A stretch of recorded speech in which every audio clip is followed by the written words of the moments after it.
All right, what's going on, everybody? As you can see, we have a Boost box right in front of us.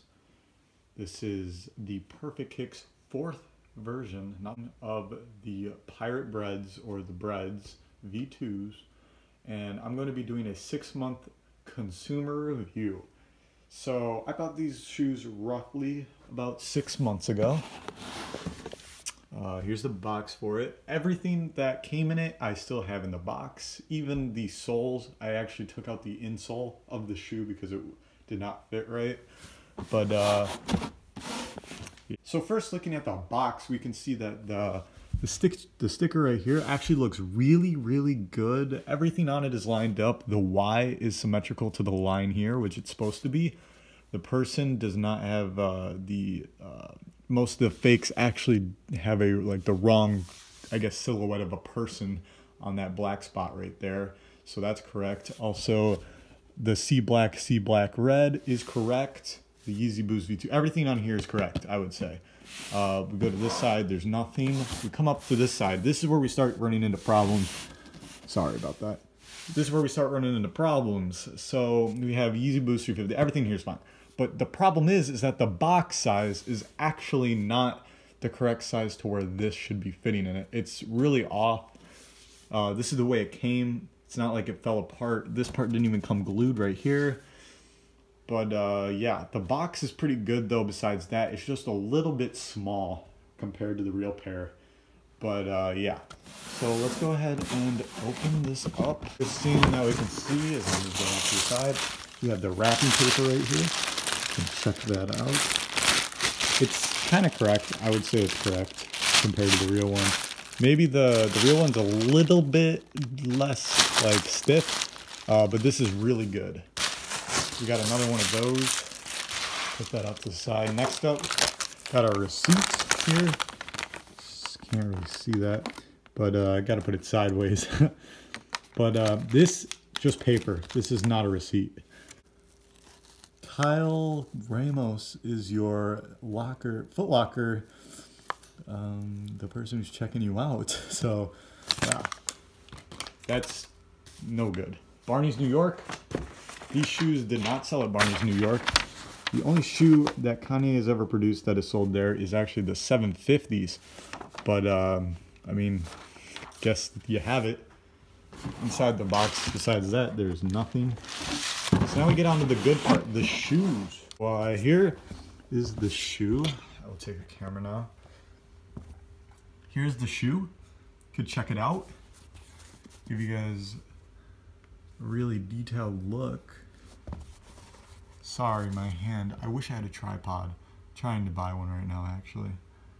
But you can see the detail in this is pretty good, but it's almost like it cuts off right here. If you can see, it goes all the way up here, then just like doesn't. It's just gone. Yeah, the stitching down the middle is really good, although it's supposed to come out and like curve in, which it doesn't on here. And actually only on one of the shoes. I think it might, here's the other shoe, by the way. As you can see, at the bottom right here, this one doesn't have a widow's peak, but this one does. Maybe it's easier to look like straight up and down. So you see how that one has a little bit of a point out compared to this where it's just smooth. It's kind of really hard to see on camera, but you could really feel it. But that's a complaint, which I think may be fixed on the God version, but I don't know. Next thing we're going to look at is the SPLY 350 right here. Let me just pull the camera away a little bit. All right. So you can see that the SPLY is looking really good. I'm going to be completely honest. There's no way anybody's going to see that that is out, like off, which is really good. But at the same time, you can see down here, if you look right there and like right along the lining of the whole shoe, especially noticeable back here, that there's just glue marks, which is a really big problem because especially on black shoes, everybody's going to notice that. But still, I've never been called out for it, which is good, I guess. The next thing I really want to talk about is the laces. So let's go ahead and take a look at these. These Good quality, I would say they're really good quality. The laces look correct, and they feel correct. I've felt a real pair, so. But these are really good. I don't know if you can see that really well. There you go. But they're really good. The problem with the laces that I'm having, which yet again is just a simple fix that these companies could be doing to really make these things look real, is the size. They're the length. The length of the lace is too much, way too much, like way too much. When I pull these out, a lot of people wear it where like it's pulled out a little bit and then it's just a little dangling, what is this? I don't know what it's called, but the little dangling thing. Whereas on this, you can't do that. If you have these completely pulled out, you still have to knot them, which is something that a lot of people notice, surprisingly enough. But the next thing that I want to take a look at is going to be the pull tab. Now the pull tab, as you can see right here, really good stitching. The problem I have on this, even when it came in the mail, there were just threads that were being pulled out. I don't know if you can see them there. There's a thread that is a little loose. Yeah, I can't really pick it up. Yeah, it's not going to do it. But thread's kind of an issue. Just focus.